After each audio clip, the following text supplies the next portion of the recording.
Patrick de Paula trocando o Botafogo pelo Palmeiras. No vídeo de hoje do canal do Nicola, vou te contar o que eu ouvi de uma pessoa envolvida nas tratativas, a enorme expectativa para que o negócio saia, você vai saber também os valores. Bora falar ainda sobre a possibilidade de uma troca envolvendo Santos e São Paulo. O tricolor mandaria 2 jogadores para Vila Belmiro e receberia 3 atletas do Peixe.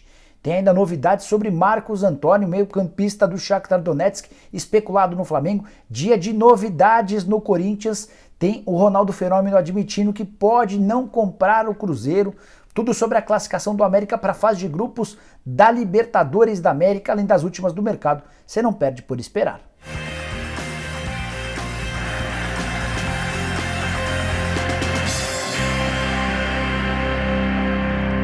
Fala aí pessoal, eu sou o Jorge Nicola, bem-vindos a mais um vídeo do canal, que bacana ter vocês por aqui, ótima quarta-feira a todos e sem perder tempo, só queria pedir para você que é novo, para assistir ao vídeo até o fim, se curtir não esquece de deixar like, de se inscrever no canal, você que já é veterano por aqui, compartilha nosso vídeo, deixa like, aquela coisa toda, beleza? Bom, bora contar que esse vídeo tem um oferecimento de sportbetbr.com, casa de apostas esportivas que tem um grande Milton Neves como embaixador.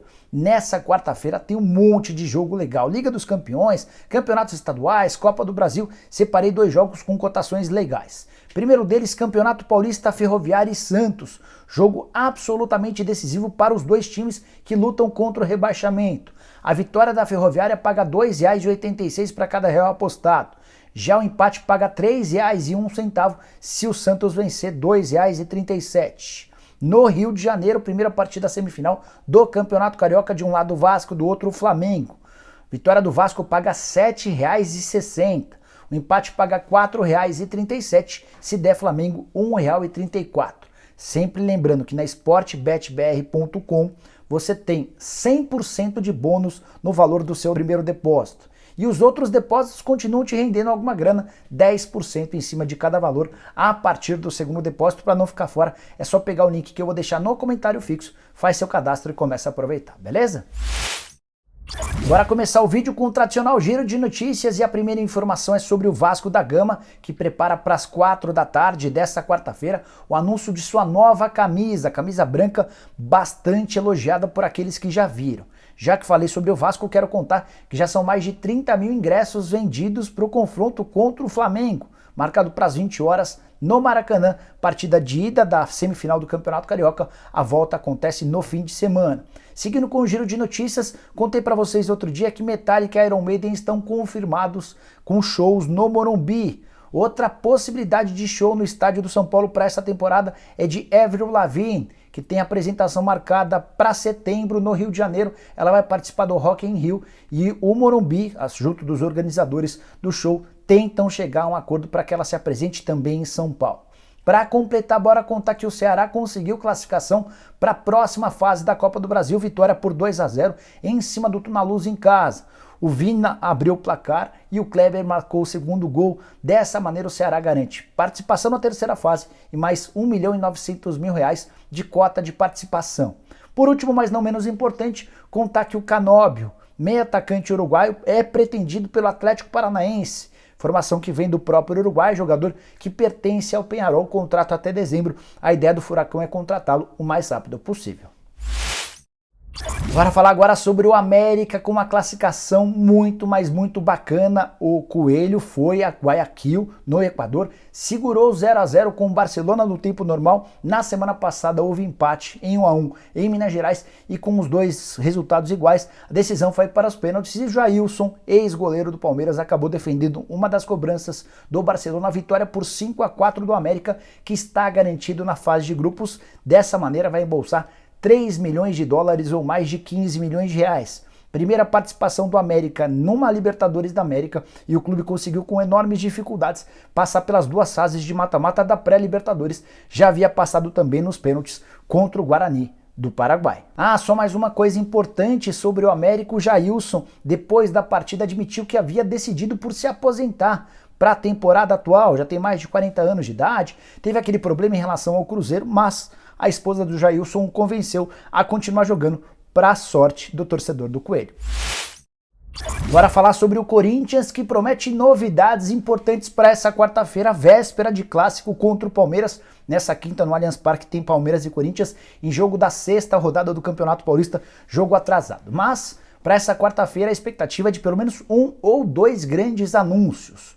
Um dos anúncios certamente é da contratação do Júnior Moraes. Informação que você soube primeiro no canal do Nicola, também fui o primeiro a te contar sobre detalhes do contrato. Ele vai assinar até dezembro de 2023 com salários de R$550 mil por mês, todos os vencimentos pagos pelo Corinthians sem participação da Townsend. É possível que esse anúncio aconteça nas primeiras horas do dia. Na terça-feira, inclusive, o Corinthians brincou com esse possível anúncio. Primeiro contando que era aniversário do presidente do Willian Monteiro Alves. E aí havia um texto com os seguintes dizeres, abre aspas, já que não tem bolo, aguardamos o nosso presente. Fecha aspas. O presente deve vir em forma de anúncio de contratação ou contratações. Além do Júnior Moraes, o Corinthians tenta acelerar o processo para que o Maicon, volante revelado na base do próprio Corinthians e ligado ao Shakhtar Donetsk, possa ser anunciado. Entre Corinthians e Maicon já existe um acordo há alguns dias. O Corinthians tenta convencer o time ucraniano a emprestar o atleta até dezembro. Já há uma aprovação até a metade do ano, o Corinthians entende que esse período é muito curto. Se o Shakhtar aprovar esse empréstimo até dezembro, Maicon também deve ser anunciado nas próximas horas. Quero falar agora sobre o Cruzeiro e o risco de Ronaldo Fenômeno desistir da compra do clube. Novela que parece sem fim.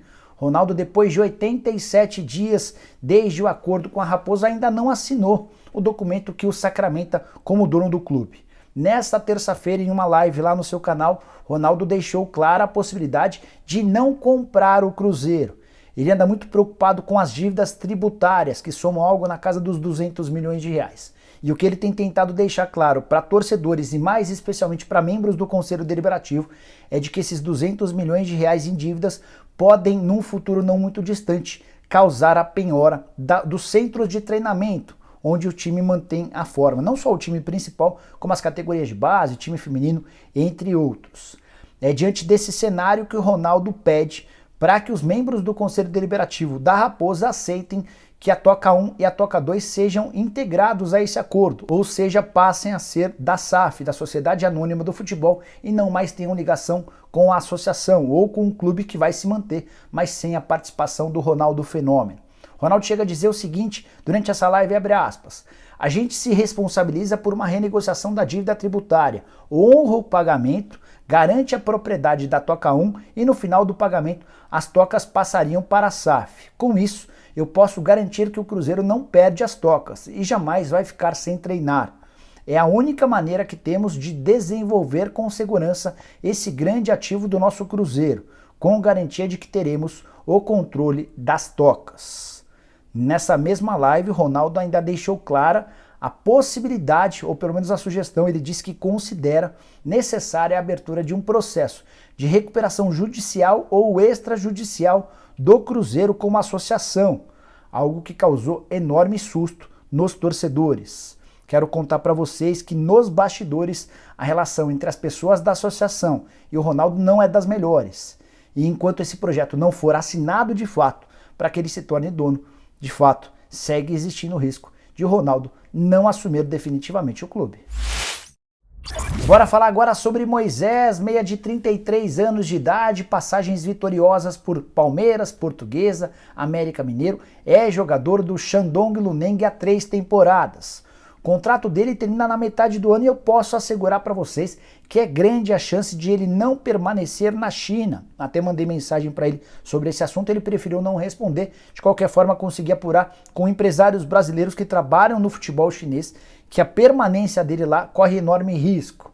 Isso porque o salário dele é considerado muito alto nesse novo momento do futebol chinês. Moisés ganha na casa dos 3 milhões de euros por temporada. O governo chinês, muito preocupado com a quebradeira de vários dos grandes clubes, deve estabelecer um teto para essa temporada não superior a 2 milhões de euros por ano. Dessa maneira, o Moisés precisaria reduzir bem seus vencimentos para permanecer por lá.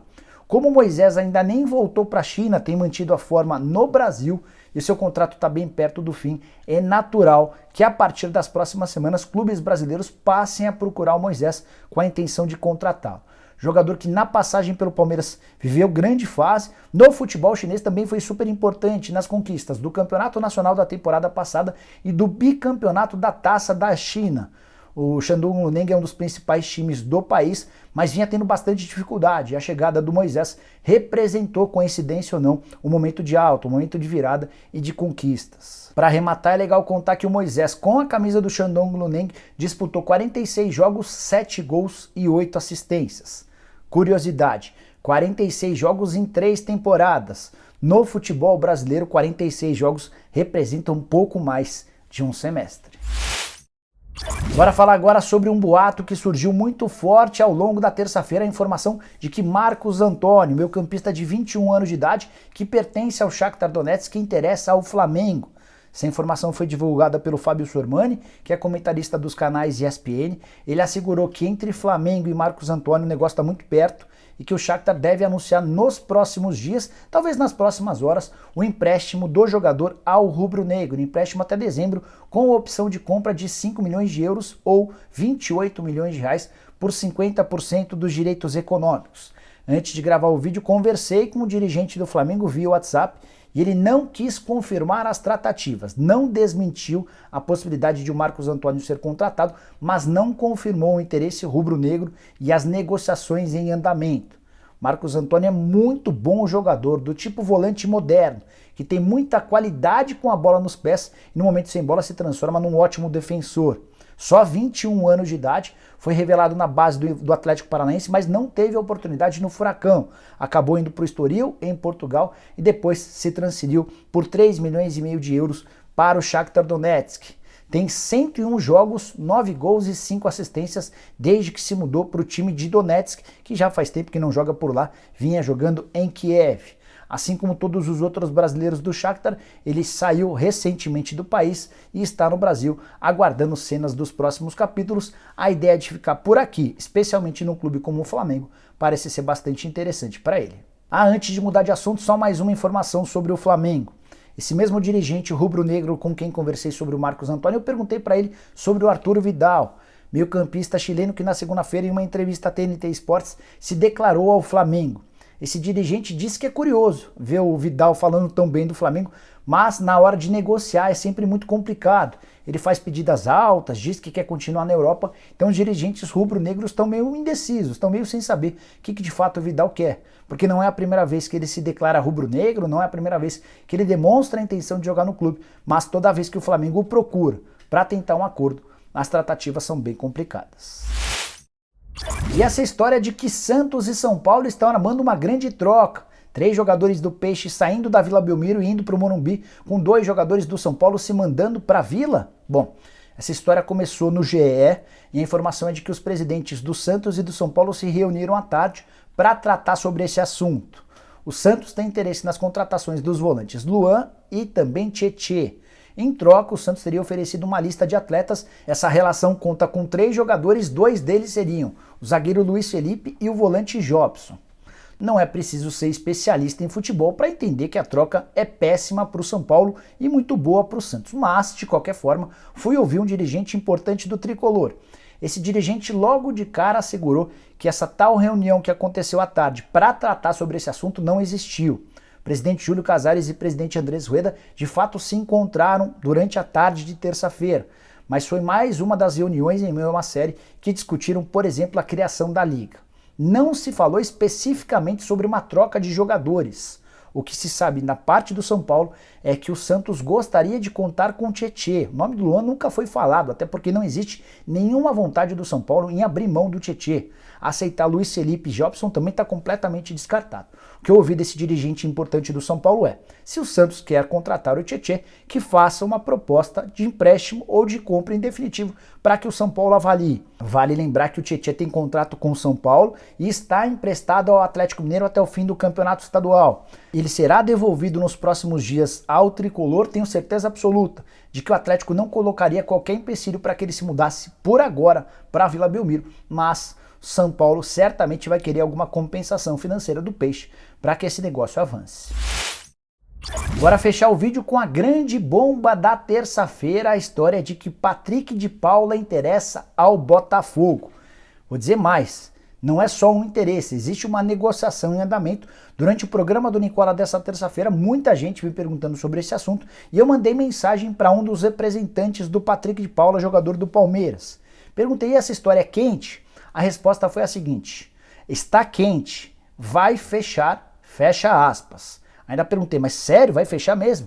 A pessoa disse que essa oferta do Botafogo hoje está na casa dos 7 milhões de euros por 50% dos direitos econômicos. 7 milhões de euros equivalem a 40 milhões de reais.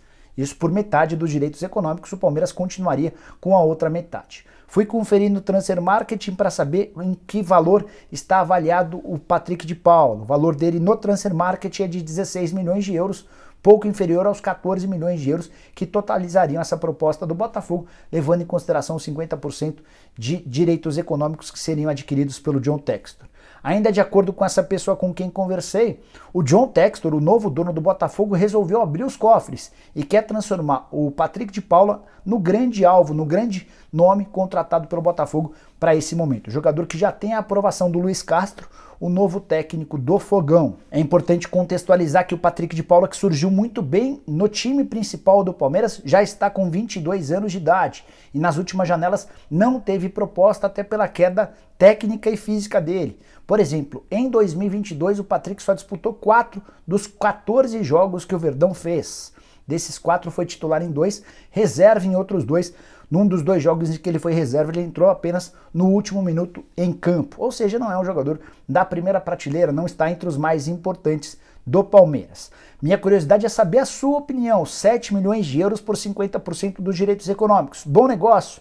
Mau negócio? Use espaço para comentários para deixar a sua opinião. E para arrematar de vez, é legal lembrar que o Botafogo de John Textor, que já contratou o Saravia, anunciado nessa terça-feira, fechou também recentemente com o Lucas Piazon, jogador do Braga. Ainda contratou o Felipe Sampaio, que estava na França. Está muito perto de fechar com o Luiz Oyama, volante do Mirassol, e com o Vitor Sá, atacante, que estava no futebol saudita.